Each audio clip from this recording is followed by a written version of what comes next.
semakin besar powernya gitu. Karena kondisi sekarang ini, Mas, kalau kita lihat grand strateginya Presiden Trump itu adalah mengimbangi Xi Jinping, Presiden Xi Jinping. Presiden Jinping itu mengatakan tidak ada nilai universal.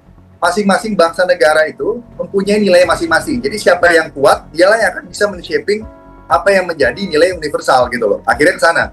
Nah, maka dari itu Presiden Trump itu mengkoreksi foreign policy Amerika ya dengan maganya itu supaya Amerika fokus lagi terhadap dalam negeri dengan harapan di dunia ini setiap values dari setiap bangsa negara itu bisa hidup berdampingan, coexistent, living peacefully gitu.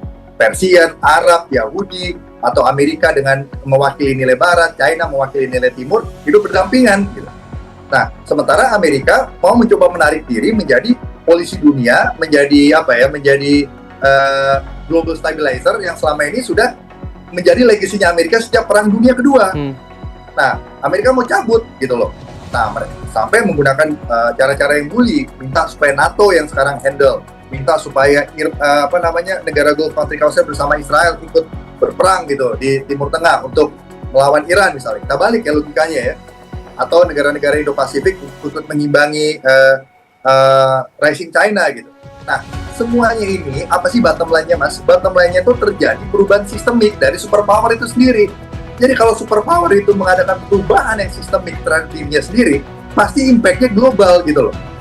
Dan dalam impact global ini terjadi juga konflik di regional security complex Timur Tengah yang bersebelahan dengan Indonesia.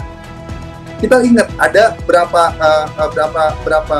choke points yang 5 paling yang penting. Pertama adalah terusan Panama, ya kan, masuk ke Gibraltar, masuk ke terusan Suez, masuk ke Bab el Mandab, ada lagi Hormuz dan Malaka kan.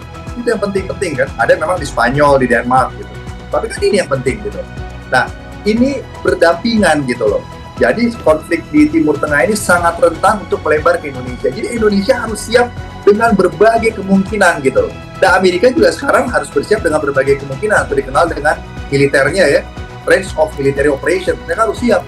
Mau itu nanti perang nuklir, mau perang terbuka, harus melakukan operasi containment di Timur Tengah, operasi deterrent di Eropa menghadapi Rusia, harus melakukan operasi homeland defense menghadapi kemungkinan serangan di tanah air mereka sendiri, atau melakukan major theater war di Laut Cina Selatan di wilayah Indo-Pasifik yang merupakan target utama gitu loh.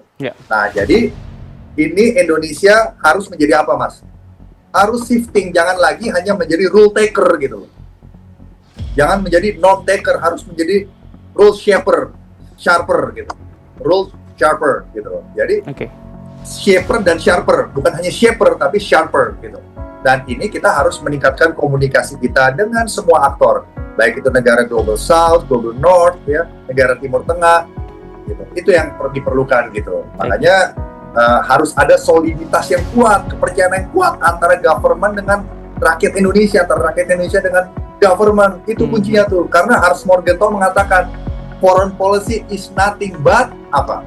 The expression of what happened domestically gitu loh, Mas. Jadi apa yang terjadi di foreign policy kita untuk mempengaruhi keadaan, men-shaping global environment, sampai mempengaruhi perilaku state dan non-sector lainnya, itu dipengaruhi oleh kemampuan kita mengelola dalam negeri.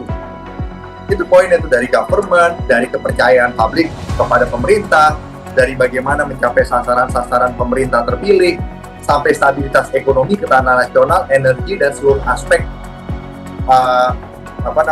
Pancagatra, dan totalnya adalah Astagatra tuh 8 pilar kalau kita di Lembaga Ketahanan Nasional mengatakan demikian gitu. 3 pilar kekuatan potensial, 5 pilar kekuatan real gitu. Ini pertarungan yang luar biasa sekarang terjadi. Kita nggak boleh lengah gitu. Ini harus menjadi introspektif moment buat pemerintahan Presiden Prabowo Subianto dan semua kita rakyat Indonesia harus bersatu gitu. Itu dari saya, Mas. Baik, itu dia. Jangan lengah, Indonesia harus siap dengan segala kemungkinan. Terima kasih Pak Wibawanto Nugroho Widodo, pakar geopolitik dan keamanan nasional, atas perspektif yang sudah dibagikan di Breaking News Dibuat pada malam hari ini. Terima kasih Pak, dan selamat beristirahat.